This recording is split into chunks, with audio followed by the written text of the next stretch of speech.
Hello, welcome to number 13 of Thoughts of a Whole Brain Man.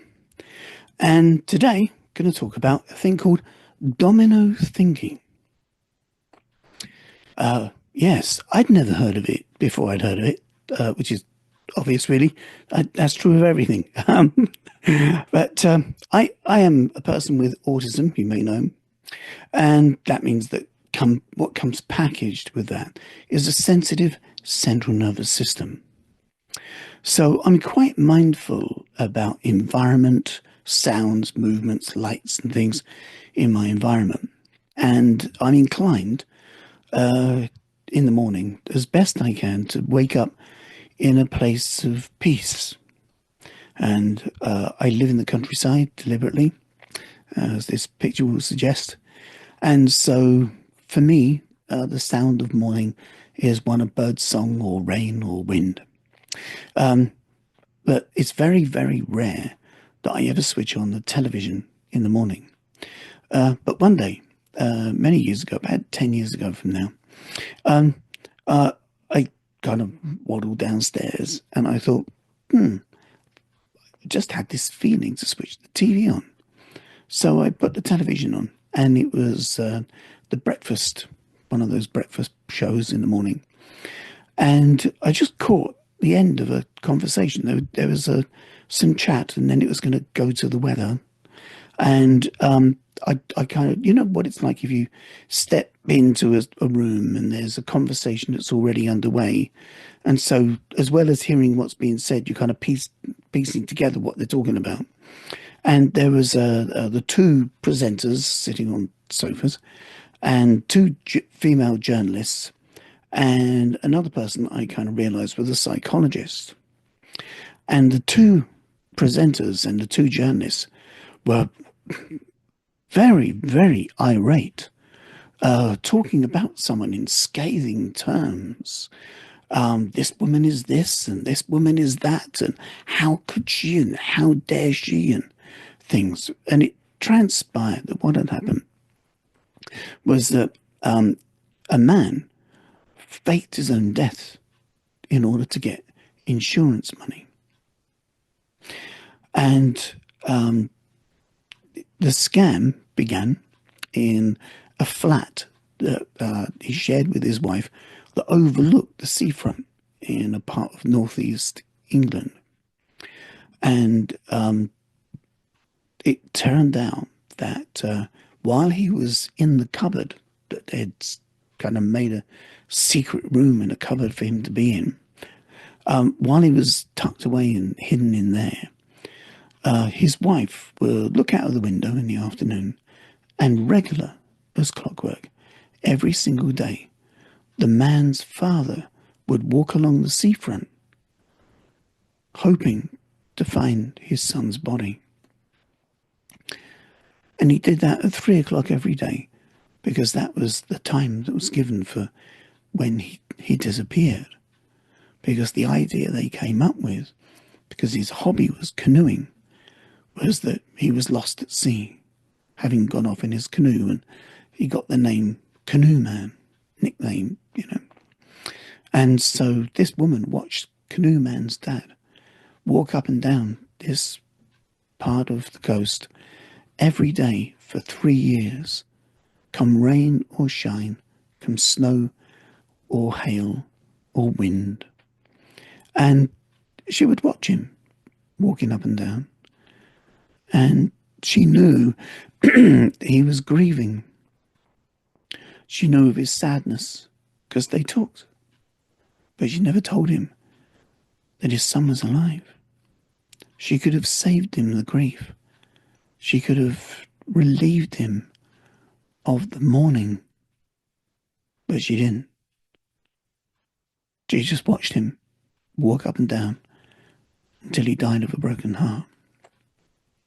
And these two irate journalists and the presenters were describing in very visceral terms how wicked, how immoral, how unethical, how dastardly, how sadistic, how cruel Canoe Man's wife must be as a person to watch this unfold and do nothing.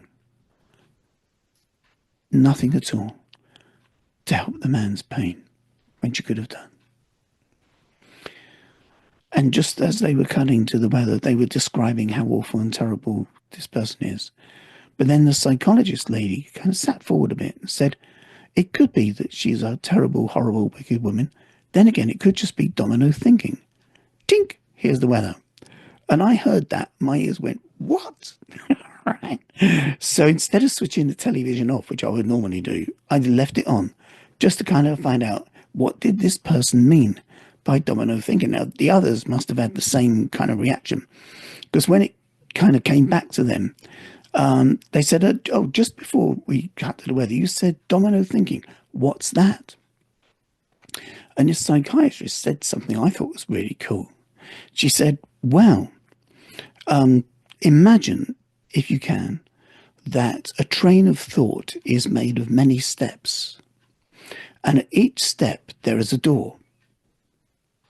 So when we decide something and we're going to have a plan of action, we go through the doors of the idea and we follow the train of thought.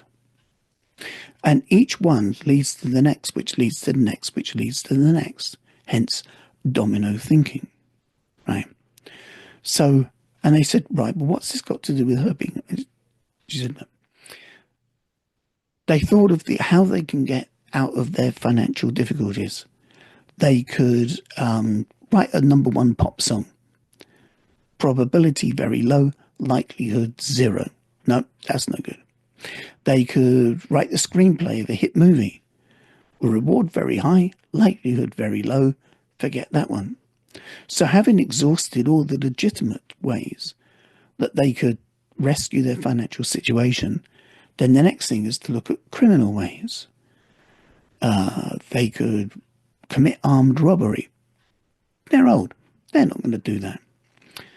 But they could fake his death because he's quite old and he's got life insurance. There's an idea. And they go through the door of, let's do that. Ding, domino 1.